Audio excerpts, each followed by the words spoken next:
Morning મિત્રો, આપણે કાલના લેક્ચરની અંદર એમાઇન સંયોજનોનો બેઝિક ગુણધર્મ જોયો હતો, જેમાં એલિફેટિક એમાઇન અને એરોમેટિક એમાઇન બંનેની ચર્ચાઓ કરી હતી. જેમાં ખાસ એક વાત હતી કે એમોનિયા કરતાં પ્રાથમિક એમાઇન છે એની બેઝિકતા વધારે હોય, કેમ કે એમાં દાતા સમૂહની સંખ્યા વધારે છે. પણ એ ખાસ કરીને વાયુ અવસ્થાની અંદર વાત હતી કે જેમ દાતા સમૂહની સંખ્યા વધે એટલે કે પ્રાથમિકથી તૃતીયક તરફ જાય એમ શું આવશે, એમાઇન સંયોજનોની, એલિફેટિક એમાઇન સંયોજનોની શું આવશે, બેઝિક તરીકેની પ્રબળતા વધશે. પણ જલીય અવસ્થામાં એ જ ગુણ આખો ઊંધો હતો. પાણી સાથેની પ્રતિક્રિયાત્મકતા જેમ ઘટતી જાય અને એનિલિનિયમના જે આયન બને છે, એનિલિનિયમ નહીં પણ એમોનિયમના જે આયન બને છે એમની ટૂંકમાં પ્રબળતા ઘટતી જાય પાણી સાથેની પ્રક્રિયા કરવાની, તો બેઝિકતા પણ શું થતી જાય, ઘટતી જાય. એટલે આપણે તૃતીયકથી પ્રાથમિક ઊંધો જલીય અવસ્થાની અંદર જો બેઝિકતા જો તો તૃતીયકથી પ્રાથમિક હતી. પછી ઇથાઇલ અને મિથાઇલ માટેના ખાસ પોઈન્ટ હતા 231, 213 મેં તમને શોર્ટકટ આપી હતી. અને ઇલેક્ટ્રોન દાતા સમૂહ જ્યારે બેન્ઝીન સાથે જોડાયેલા હોય તો એની અંદર બેઝિકતા શું હોય, અને આકર્ષણ સમૂહ જોડાયેલા હોય તો બેઝિક તરીકેની પ્રબળતા શું હોય, એના વિશેની કાલે આપણે ચર્ચા કમ્પ્લીટ કરી હતી. એટલે આજે કોઈ રિવિઝન કરતા નથી, પણ આ બેઝિક તરીકેની પ્રબળતાનો જો અહીંયા સાદો ક્રમ પૂછ્યો છે તો તમને લોકોને એ ખબર હોવી જોઈએ કે સૌથી વધારે જો દાતા સમૂહ જોડાયેલા હોય ને તો એની બેઝિક તરીકેની પ્રબળતા વધારે હોય. તો આપણે અહીંયા સીધો આન્સર જ લખી દઈએ. આન્સરમાં શું હશે, બેઝિક તરીકેની પ્રબળતાનો ક્રમ ગોતવાનો છે તો સૌથી વધારે બેઝિક તરીકેની પ્રબળતા કોની હશે, સી ઓપ્શન છે એની, એનાથી ઓછી છે બી ઓપ્શનની હશે, એનાથી ઓછી છે ડી ઓપ્શનની, અને સૌથી ઓછી છે એનિલિનની. આ તો તમે લોકો કાલે ભણી ગયા છો, બરાબર છે. અહીંયા દ્વિતીયક અને પ્રાથમિકની અંદર તમને લોકોને ખબર હોવી જોઈએ, દ્વિતીયકની સૌથી વધારે છે ઇથાઇલમાં, પછી તૃતીયક અને પછી પ્રાથમિક. પણ અહીંયા તૃતીયક ક્યાંય આપ્યો નથી, પ્રાથમિક આપ્યો છે તો સીધો આપણે સી, બી, ડી અને એ આવો કંઈક ક્રમ આપી શકીએ. ધેન આફ્ટર હવેનો જે નેક્સ્ટ ટોપિક છે એ ખાસ તમારે જોવાનો છે આલ્કાઇલેશન. આલ્કાઇલેશનની નાની નાની પ્રક્રિયાઓ આપણે લખી નાખીએ, કેમ કે ઓલરેડી તમારે આલ્કાઇલેશન બનાવટની અંદર તો આવી ગયું છે, બરાબર. પણ એમાઇન સંયોજન આપણી પાસે દાખલા તરીકે ઓલરેડી હોય અને એમાં આલ્કાઇલેશન કરવું છે તો કઈ રીતના કરી શકાય. તો દાખલા તરીકે આપણે કરવું છે તો સિમ્પલી સીધો હું અહીંયા આપી દઉં છું. આપણી પાસે છે CH3NH2 છે. હવે એની પ્રક્રિયા હું કોની સાથે કરું છું, જોજો. CH3 અને I સાથે પ્રક્રિયા કરું છું એટલે શું છૂટું પડી જશે, -HI છૂટો પડશે. અને હવે જે બનશે કેવું બનશે, CH3 પછી અહીંયા N અને H અને પછી શું બની જશે, અહીંયા CH3, બરાબર છે. એટલે આ દ્વિતીયક એમાઇન બની ગયો. હવે ફર્ધર રિએક્શન પાછી કોની સાથે થાય, તો ફરી પાછી આપણે CH3I સાથે પ્રક્રિયા -HI કરી નાખીએ. એટલે એ શું બનશે, તો એક CH3 હતો, હવે માત્ર એક N જ વધ્યો. પછી કોણ અહીંયા જોઈન્ટ થઈ જશે, વધારાનો CH3 અને CH3. આ તૃતીયક એમાઇન બન્યું. નામ તમારે જાતે બનાવવાના છે. મિથેનેમાઇન હતો, એમાંથી N મિથાઇલ મિથેનેમાઇન, પછી NN ડાયમિથાઇલ મિથેનેમાઇન, અને હજુ એકવાર રિએક્શન કોની સાથે થશે, તો CH3I સાથે થશે. પણ અહીંયા આપણે એમ કહી શકશું કે એક હાઇડ્રોજન નથી એટલે HI તો છૂટો નહીં જ પડે, પણ બનશે કેવું, તો આપણે આવું ટૂંકમાં લખી શકીએ. CH3 પર કેટલી વખત આવશે, 4, પછી N ઉપર કયો ચાર્જ આવશે, N ઉપર પ્લસ ચાર્જ આવશે અને I ઉપર માઇનસ ચાર્જ આવશે, બરાબર છે. એટલે આ રીતના રિએક્શન તમે લોકો કરી શકો છો. હવે સેમ એઝ આના જેવી જ પ્રક્રિયા તમે એનિલિન સાથે પણ કરી શકો છો. એનિલિનનું પણ આલ્કાઇલેશન પોસિબલ છે. એટલે આ તમારે તમારા હોમવર્કમાં બનાવવાનું છે, જાતે તમારી બુકમાં નોટ ડાઉન કરી નાખજો, બરાબર છે. પછી તમે C2H5I કરો કે ગમે તે કરો, -HI, ફર્ધર જે બને એ ફર્ધર ફરી પાછું CH3I સાથે પ્રક્રિયા કરી નાખો, -HI થાય, અને ફર્ધર ફરી પાછું કંઈક બનશે અને એની રિએક્શન પાછી કોકની સાથે કરવાની, બરાબર. કોની સાથે, CH3I સાથે. એટલે ત્રીજી પ્રોડક્ટ જે છે એ ફાઇનલ નિપજ તમારી હશે. આ ટોટલ 3 નિપજ તમારે જાતે બનાવવાની છે. ડન છે. આટલું તો બનાવી શકશો ને આ બધાના નામ બનાવી નાખવાના છે. આલ્કાઇલેશન તમારી બુકમાં તો એવું જ કીધું છે, જાતે કરી નાખજો NCERTની ટેક્સ્ટ બુકમાં. પણ આમાંથી હવે તમે કરી શકશો આ રીતના રિએક્શન. એનિલિનમાંથી N methyl aniline, NN dimethyl aniline, પછી શું આવશે, તો એનિલિનિયમનો આખો આયન બની જશે. ડન છે. એટલે આ જે રિએક્શન હતી એ કયા નંબરની રિએક્શન હતી, બીજા નંબરની પ્રક્રિયા હતી. હવે પહેલાની અંદર તો આપણે એનિલિનનો બેઝિક ગુણધર્મ જોયો ને, એમાઇન સંયોજનોનો બેઝિક ગુણધર્મ. હવે અહીંયા આવશે 3 નંબર, એસાઇલેશન, જે મોસ્ટ ઇમ્પોર્ટન્ટ છે.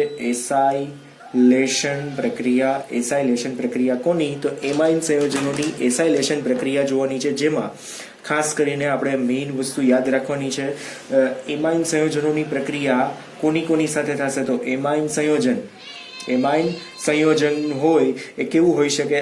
એલિફેટિક અથવા તો એરોમેટિક બેમાંથી કોઈ પણ હશે, જેની પ્રક્રિયા તમે કોની સાથે કરી શકશો? CH3COCl અથવા તો CH3CO ટ્વાઇસ એટલે કે એસિટિક એનહાઇડ્રાઇડ સાથે, બેમાંથી કોઈ પણ એકની સાથે પ્રક્રિયા કરશો. કોની હાજરીમાં? તો પિરિડીન બેઝની હાજરીમાં પ્રક્રિયા કરવાની છે અને કંઈક નીપજ મળશે. બરાબર છે. આ એક ખાસ આપણે યાદ રાખવાનું છે કઈ રીતના રિએક્શન થવાની છે. એટલે એમાઇન સંયોજન ભાઈ એલિફેટિક હોય અથવા તો એરોમેટિક હશે, જેની પ્રક્રિયા આની સાથે કરવાની છે. આમાં પણ RCOCl અથવા તો ArCOCl હોઈ શકે. એસિડ ક્લોરાઇડ પણ એરોમેટિક અથવા તો એલિફેટિક હોઈ શકે ખરી. બરાબર. આપણે બનતા દરેક એક્ઝામ્પલ જોવાના છે. તો આપણે આમાં એક્ઝામ્પલ જોઈએ, ખાસ ધ્યાન આપજો આની અંદર. દાખલા તરીકે આપણી પાસે છે CH3, પછી NH અને H છે. બરાબર. હવે હું જે સામે પ્રક્રિયક લખું છું ને એને થોડોક ઉલટો પ્રક્રિયક બનાવી નાખીશ, ઊંધો લખી નાખું છું. હવે એમાં હું કઈ રીતના રિએક્શન આપીશ જોજો. તો અહીંયા Cl છે, પછી અહીંયા C, ડબલ બોન્ડ O અને CH3. બરાબર છે. એક્ઝેક્ટલી સમજાય છે આની અંદર. કોની હાજરીમાં રિએક્શન થશે? તો અહીંયા આવશે પિરિડીન બેઝ. બરાબર છે. છૂટું શું પડશે? તો જોવો જોઈને અહીંયાથી H અને અહીંયાથી Cl આ છૂટું પડી જશે, એટલે -HCl હું અહીંયા લખી જ નાખું છું. તો હવે જે નિપજ બનશે કેવી રીતની જોઈન્ટ થશે જોજો. CH3 પછી NH અને સામેની સાઈડ કોણ આવશે? તો કે ભાઈ C ડબલ બોન્ડ O અને CH3. હવે આપણે જ્યારે નામકરણ કરીએ ને ત્યારે તમારે આની અંદર ખાસ યાદ રાખવાનું છે. નામકરણની અંદર જો આ નાઇટ્રોજન સાથે કોણ છે? મિથાઇલ જોડાયેલો છે. બરાબર. અને CH3CONH આખું કનેક્ટેડ છે. CH3CONH તો N મિથાઇલ નામ શું બનશે અહીંયા? N ની સાથે કોણ છે? મિથાઇલ છે. N methyl. પછી 2 કાર્બન અને એમાઇડ છે, તો ઇથેનેમાઇડ. બરાબર છે. એટલે હું અહીંયા છે ને બોક્સ કરીને તમને બતાવી દઉં કે આ કઈ રીતના તમે નામ આપશો. જો આનું નામ આખું ભેગું 2 કાર્બન અને NH છે, CONH છે, એટલે એમાઇડ તો ગ્રુપ છે પણ ઇથેનેમાઇડ ગ્રુપ છે. N ની સાથે કોણ છે? CH3 છે, તો N મિથાઇલ ઇથેનેમાઇડ આવું બની શકે. હવે આમાંનામાં તમે દ્વિતીયક એમાઇનની પ્રક્રિયા પણ કરી શકો છો. તો આપણે બી રિએક્શન જોઈએ. દ્વિતીયક એમાઇન લઈએ. આ કેવો છે? મિથેનેમાઇડ. કેવો છે? મિથેનેમાઇન. બરાબર છે. કેવો છે? પ્રાથમિક એમાઇન છે. કોની સાથે પ્રક્રિયા છે? તો એસિટાઇલ ક્લોરાઇડ સાથેની રિએક્શન થઈ. બીજી રિએક્શનમાં હું અહીંયા C2H5 C2H5 લઉં છું, એટલે ઇથાઇલ લઈ લઉં છું. એની પ્રક્રિયા કોની સાથે કરવાની છે? તો સેમ એઝ આપણે પ્રક્રિયક લઈ લઈએ. Cl, C double bond O અને CH3. કોની હાજરીમાં? તો પિરિડીન બેઝની હાજરીમાં. છૂટું શું પડી જશે અહીંયાથી? તો કે ભાઈ આમાંથી H અને આમાંથી Cl. હવે નામ તમે જાતે લખી શકો છો. N ethyl ethanamine. બરાબર છે. આ દ્વિતીયક એમાઇન છે કેમ કે હાઇડ્રોજનની સંખ્યા એક જ વધી છે. મેં તમને સ્ટાર્ટિંગમાં સમજાવેલું છે. ડન. તો હવે નામકરણ હું લખતો નથી પણ તમારે લખવાના છો અને તમને નામ આવડવું જોઈએ. Acetyl chloride as it is આમનામ રહેશે. અહીંયા N ઇથાઇલ ઇથેનેમાઇન એવું ને એવું રહેશે. બરાબર છે. એટલે નામ તમને બનાવતા આવડવા જોઈએ. હવે શું બનશે અહીંયા? ધ્યાન આપો. C2H5 આમાં કેટલાયને તો હવે આવડી ગયું હશે, ફટાફટ લખવા માંડ્યા હશે જાતે. C2H5 પછી અહીંયા શું આવશે? તો કે ભાઈ C ડબલ બોન્ડ O અને CH3. બરાબર છે. તો આમાં પણ નામકરણમાં આ જ વસ્તુ યાદ રાખવાની. જો આમાં બોક્સ કરી દઉં છું. આ કેવી રીતના બોક્સ? એટલે કોનું નામ સૌથી પહેલા લેવાનું નહીં ખબર પડી જાય તમને. હવે આ N ની સાથે કોણ છે? 2 ઇથાઇલ છે, તો NN પછી લખીશ ડાઈ ઇથાઇલ. પછી પાછળ તો શું? 2 કાર્બન અને CONH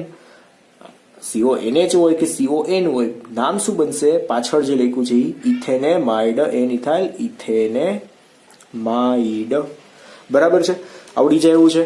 હવે એના પછીનું નેક્સ્ટ સી રિએક્શન. આગળની રિએક્શન એક વધારાની લખી. હવે તો એમાં શું આવશે? તો સી રિએક્શનમાં ધ્યાન આપજો. આપણે બે ઓલું લઈએ, એરોમેટિક વાળું લઈએ. C6H5 NH અને H છે. નામ શું બનશે આનું? એનિલીન. બરાબર છે, એનિલિન છે. હવે એની પ્રક્રિયા હું કોની સાથે કરું છું? એસિટિક એન્ડ હાઇડ્રાઇડ સાથે કરી નાખું. જોજો અહીંયા તો CH3 C double bond O C double bond O અને CH3 એની સાથેની પ્રક્રિયાથી આમાં ખાસ કરીને છૂટું શું પડશે એ આપણે જોવાનું છે. તો જો આ ભાગને હું છૂટો પાડી દઉં છું, અહીંયાથી કેટલો ભાગ છૂટો પડે છે? CH3 C double bond O.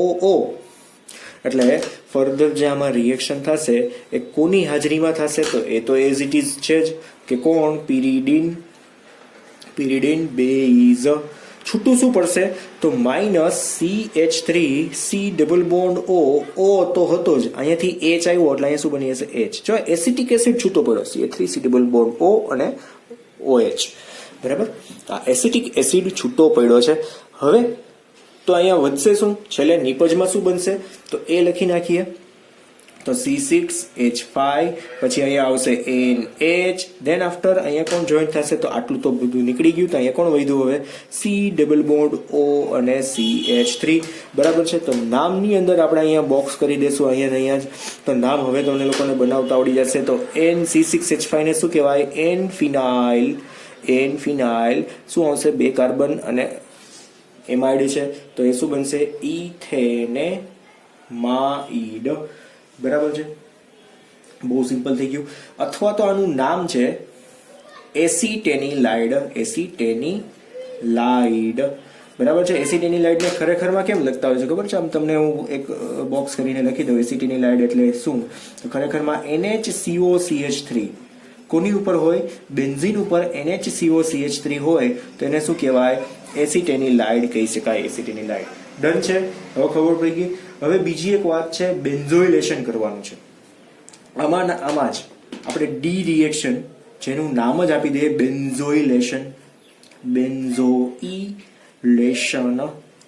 Benzoylation કઈ રીતના કરશું આ ખાસ તમારે યાદ રાખવું છે કે ભાઈ એમાઇનનું બેન્ઝોઇલેશન કરો એવું કદાચ ક્વેશ્ચન પૂછે. એમાઇનનું પ્રાથમિક એમાઇનનું બેન્ઝોઇલેશન કરી નાખો. તો આપણી પાસે શરૂઆતનો પ્રક્રિયા દાખલા તરીકે આવો કંઈક છે. CH3 NH અને H છે.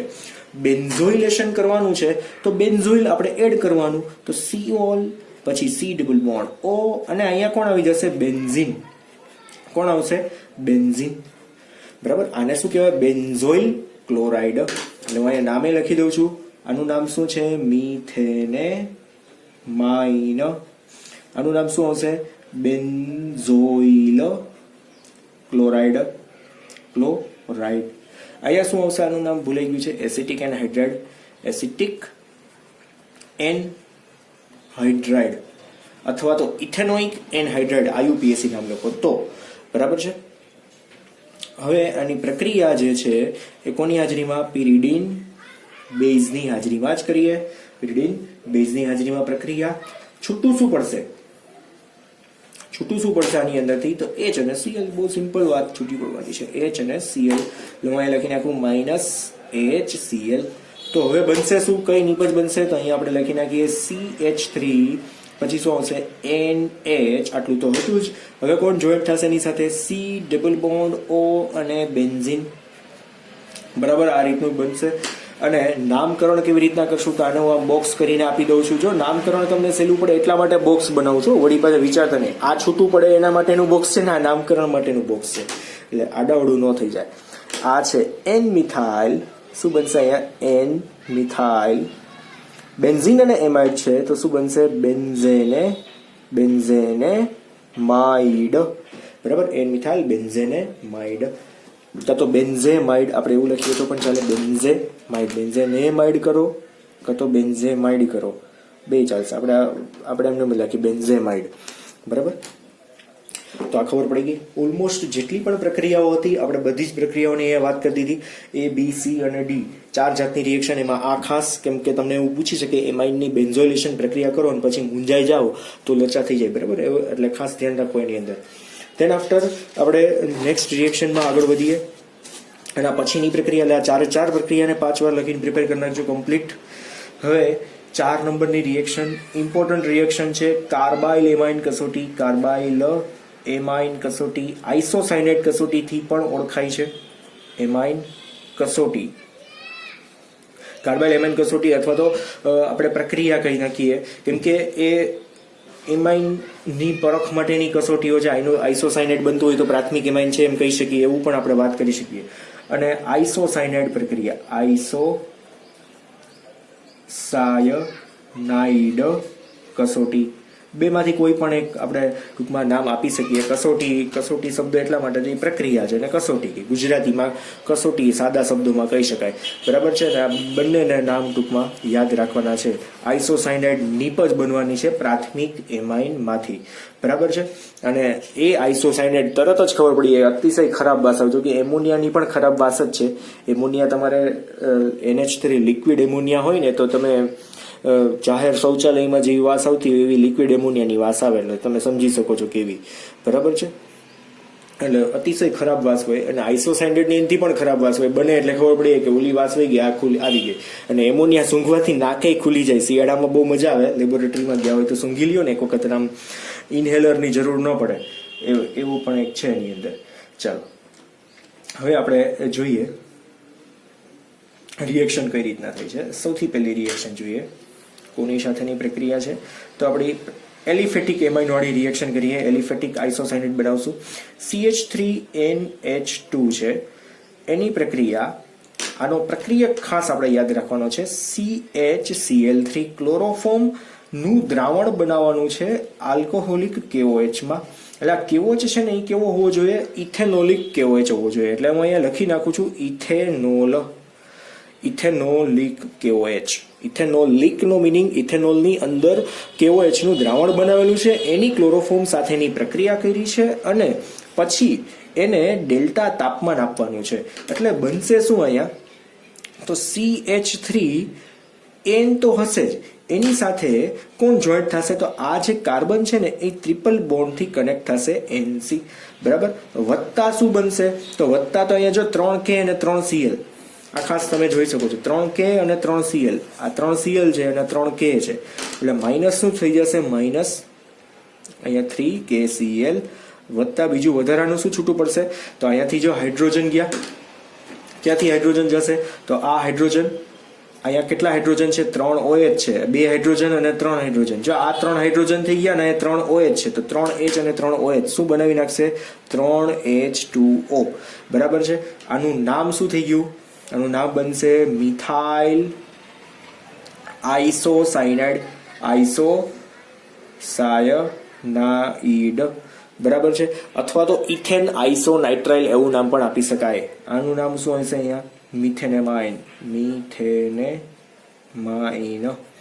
આનું બીજું નામ ઇથેન આઇસોનાઇટ્રાઇલ.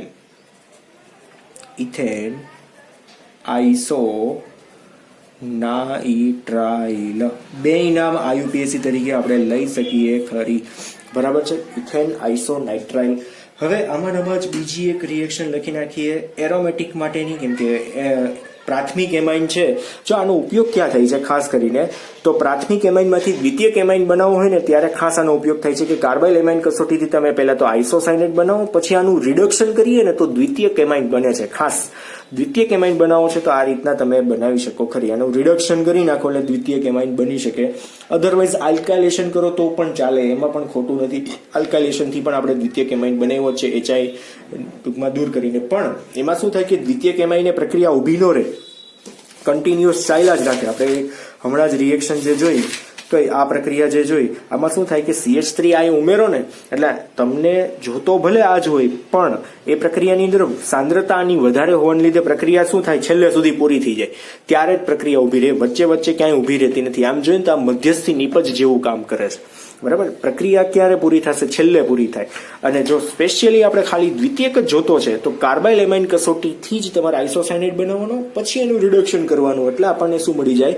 દ્વિતીયક એમાઇન બની જાય. આ બધી વસ્તુ ક્યાંક નોટ ડાઉન કરતી જ આવી હો, અને અધરવાઇઝ પાછું બીજી વાર સાંભળી લેવું કે શું બોલ્યો છું અત્યાર સુધીમાં.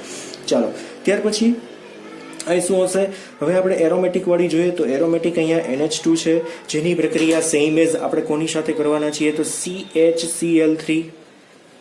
CHCl3 ક્લોરોફોર્મ સાથે પ્રક્રિયા છે. ક્લોરોફોર્મ અને ઇથેનોલિક KOH સાથેની પ્રક્રિયા છે. તો વત્તા અહીંયા શું આવશે 3 મોલ્સ ઓફ KOH અને અહીંયા પાછળ શું આવશે ઇથેનોલિક. એટલે ખાસ યાદ રાખવું તમને કાર્બાઇલ એમાઇન કસોટીમાં નીચેનામાંથી કયો પ્રક્રિયક ઉપયોગમાં લેવાય છે તો KOH આપ્યા હશે પણ એકમાં સાદો KOH હશે એકમાં ઇથેનોલિક KOH હશે તો ખાસ સિલેક્ટ કરવો ઇથેનોલિક KOH. અને ગમે ત્યાં આમ તો KOH નો ઉપયોગ થતો હોય તો ઇથેનોલિક જ હોય. NaOH છે એ સામાન્ય તો એમને પ્રક્રિયામાં ઉપયોગમાં લેવાતો હોય પણ KOH છે એ ઇથેનોલિક જ હશે.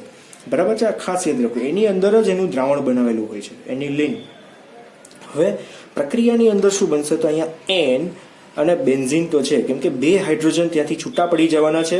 કયા સ્વરૂપે -3H2O અહીંયા લખી શકાય અને -3 KCl પણ આપણે લખી શકીએ ખરી. બરાબર છે ને. અહીંયા ટ્રિપલ બંધથી કોણ કનેક્ટ થશે તો આ જે કાર્બન હતો એ અહીંયા જોઈન્ટ થઈ જશે. કયો કાર્બન? આ હાઇડ્રોજન છૂટા પડીને ત્યાં. એટલે જનરલી એની ઉપર આપણે પ્લસ અને માઇનસ ચાર્જ આવો લખવો જોઈએ ખરી. બરાબર છે. આનું નામ શું બનશે? ફિનાઇલ આઇસોસાયનાઇડ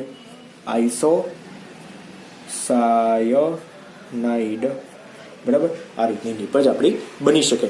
ડન છે. તો કાર્બાઇલ એમાઇન કસોટી અહીંયા મોસ્ટ ઇમ્પોર્ટન્ટ પ્રક્રિયા હતી આપણી.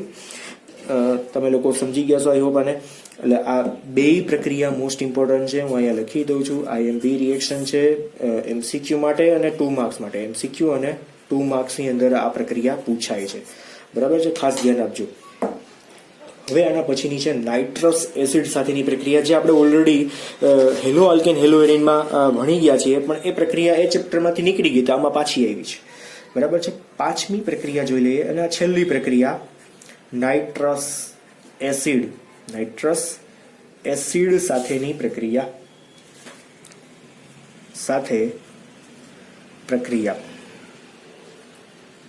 નાઇટ્રસ એસિડ સાથે પ્રક્રિયા થોડીક ડિઝાઇનિંગ કરી નાખીએ. તમને થોડાક ન્યુશન્સ આવતા હોય તો કાંઈ એડજસ્ટ કરી લેજો કેમ કે બહુ સાયલેન્ટ પ્લેસ આપણને મળતું નથી. બરાબર છે. બીજા ઘણા બધા કારણોને લીધે. ચલો હવે નાઇટ્રસ એસિડ સાથેની પ્રક્રિયામાં આપણે પહેલા તો પ્રાથમિક એમાઇનની પ્રક્રિયા કરીએ. 2 રિએક્શન છે. સાદી 2 પ્રક્રિયાઓ છે. દાખલા તરીકે આપણી પાસે છે CH3NH2 એટલે કે પ્રાથમિક એમાઇન છે. બરાબર છે. આ પ્રાથમિક એમાઇન છે. એની પ્રક્રિયા કોની સાથે કરવાની હોય તો બહુ સિમ્પલ પ્રક્રિયક આપણે લેવાનો છે નાઇટ્રસ એસિડ એટલે કે HNO2 જે શું છે નાઇટ્રસ એસિડ છે એની પ્રક્રિયા NaNO2 પ્લસ 2HCl સાથે કરવાની છે એટ ટેમ્પરેચર 273 થી 278 કેલ્વિન તાપમાન એટલે કે 0 થી 5 ડિગ્રી તાપમાને પ્રક્રિયા કરવાની છે. એટલે એક મધ્યસ્થી નીપજ બનશે. મધ્યસ્થી નીપજ શું બનશે તો CH3 પછી N શું આવશે અહીંયા ટ્રિપલ બોન્ડ N અને અહીંયા શું બનશે ટૂંકમાં આની ઉપર પ્લસ ચાર્જ બનશે અને એની સાથે કોણ જોઈન્ટ થશે તો આનો Cl જોઈન્ટ થશે એટલે કે Cl માઇનસ જોઈન્ટ થશે અને અહીંયા કાઉન્સ પૂરો બની હશે. એટલે અહીંયા શું આવશે મિથાઇલ ડાયેઝોનિયમ ક્લોરાઇડ. બરાબર છે. મિથાઇલ ડાયઝોનિયમ ક્લોરાઇડ આવું કંઈક બનશે અને પછી એનું જલીય એટલે આપણે એનું શું કરવાનું છે હવે હું કોની સાથે પ્રક્રિયા કરું છું H2O સાથે પ્રક્રિયા કરવાની છે. -N2 છૂટો પડશે અને -HCl પણ છૂટો પડશે. આની અંદર બતાવવું હોય તો -NaCl એક ક્લોરીન તો આ જતો રહ્યો -2H2O અને એક નાઇટ્રોજન આ જતો રહ્યો. બરાબર છે. -2H2O કેમ કે 2 ઓક્સિજન છે તો અહીં 2 આ પ્રક્રિયા મેં તમને હેલો આલ્કેન હેલો એરિનમાં બહુ ડિટેલમાં કરાવેલી છે. એટલે અહીંયા શું બનશે તો એ CH3 આટલું N2 અને HCl તો છૂટો પડી ગયો તો આમાંથી OH હોય તો HCl ક્યાંથી છૂટો પડ્યો હોય તો આમાંથી AH અને આમાંથી OH છૂટો પડ્યો હોય તો H અને Cl. OH છે સીધો કોની સાથે જતો રહેશે CH3 સાથે. એટલે અહીંયા શું બની ગયો મિથેનોલ એટલે કે ટૂંકમાં આલ્કોહોલ બનાવવું છે તો આ પ્રક્રિયાનો તમે ઉપયોગ કરી શકશો. બરાબર છે. આ પહેલી રિએક્શન હતી. હવે આ જ પ્રક્રિયા તમને લોકોને એરોમેટિકમાં આવડે. એરોમેટિક માટે સેમ એઝ રિએક્શન છે તો ત્યાં બેન્ઝાઇલ આલ્કોહોલ બનાવવો હોય તો બનાવી શકાય. બહુ સિમ્પલી બનાવી શકાય. અને દ્વિતીયક અને તૃતીયક આયનને તમારે જો જુદા પાડવા છે તો આ નાઇટ્રસ એસિડ સાથેની પ્રક્રિયા કરી શકાય ખરી. બરાબર. પણ એ આપણે હમણાં થોડીક વારમાં લખી નાખીએ. આ બીજી રિએક્શન તમે જાતે લખશો. કઈ છે? બેન્ઝીન ઉપર NH2 છે દાખલા તરીકે એટલે કે આપણી પાસે એનિલિન છે એની પ્રક્રિયા કોની સાથે કરવાની છે? સેમ એઝ કોની સાથે કરશો? HNO2 સાથે કરશો, જેમાં NaNO2 સોડિયમ નાઇટ્રાઇટ વત્તા 2 moles of HCl at temperature 273 to 278 kelvin. છૂટું શું પડી જશે? હું કહી જ દઉં છું સાથે સાથે, -NaCl એન્ડ -2H2O. શું નીપજ બનશે એ તમારે જાતે કરી નાખવાની છે, અને ફર્ધર પછી H2O સાથેની પ્રક્રિયા પણ કરી નાખજો, બરાબર છે? એટલે બેન્ઝીન ડાયઝોનિયમ ક્લોરાઇડ બનશે, જે આ ક્ષારીય સ્વરૂપ છે, બરાબર છે? આને તમે શોર્ટકટ આવી રીતના પણ લખી શકો, CH3 પછી N2+ અને Cl-. આ રીતે પણ લખી શકાય ખરી. આ બે મેથડ છે. આ ક્ષારીય ફોર્મમાં લખશો તો આગળ રિએક્શન થશે, જો સ્ટેબલ ફોર્મમાં લખશો તો રિએક્શન નહીં થાય. એટલે પ્લસ માઇનસ બતાવવા જરૂરી છે, ખાસ યાદ રાખજો, પ્લસ માઇનસ બતાવવા જરૂરી છે, કોઈ શંકાને સ્થાન નથી. અને દ્વિતીયક અને તૃતીયક એમાઇન પણ અલગ અલગ રીતે પ્રક્રિયા કરે છે, બરાબર? પણ એમાં ખાસ ધ્યાન રાખવું, હાઇડ્રોજન ના હોવાને કારણે પ્રક્રિયામાં પ્રોબ્લેમ આવી શકે છે. એટલે પ્રાથમિક એમાઇન જ આપણે ઉપયોગમાં લેવાનો છે. આ પણ કેવો છે? એનિલીન તો છે જ, એનિલીન છે, પણ એની અંદર NH2 જોડાયેલો છે ને, કેવો છે? પ્રાથમિક એમાઇન છે. પણ પ્રાથમિક એમાઇન પણ કેવો? એરોમેટિક, બરાબર છે? એટલે તમે આમાંથી ફર્ધર રિએક્શન કરી શકો છો. આમાં હું બતાવી દઉં, H2O સાથેની પ્રક્રિયાથી શું બને એ તમારે જાતે બનાવી નાખવાનું છે. આ તમે મને કોમેન્ટ બોક્સમાં કોમેન્ટ કરજો યુટ્યુબના, બરાબર છે? કે લાસ્ટમાં શું નીપજ તમને મળી, આનો જવાબ, આનું નામ માત્ર તમારે આપવાનું છે કે કઈ નીપજ બને પાણી સાથેની પ્રક્રિયાથી. છૂટું શું પડે એ તમારે જાતે જોઈ લેવાનું છે. આમાં તો મેં કહી દીધું છે, એટલે આ હિન્ટ તમારે બનાવી નાખવાની છે. પણ આ ફાઇનલ નીપજ તમારે આનો આન્સર મને આપવાનો છે યુટ્યુબના કોમેન્ટ બોક્સની અંદર. તો આજે આપણે આટલા સુધીની રિએક્શનો રાખીએ. તમે બધી જ રિએક્શનો મોસ્ટ ઇમ્પોર્ટન્ટ છે, પાકી કરતા રહેજો, બરાબર છે? 5 વાર લખીને. ડન. આજે અહીંયા સુધી રાખીએ. Thank you.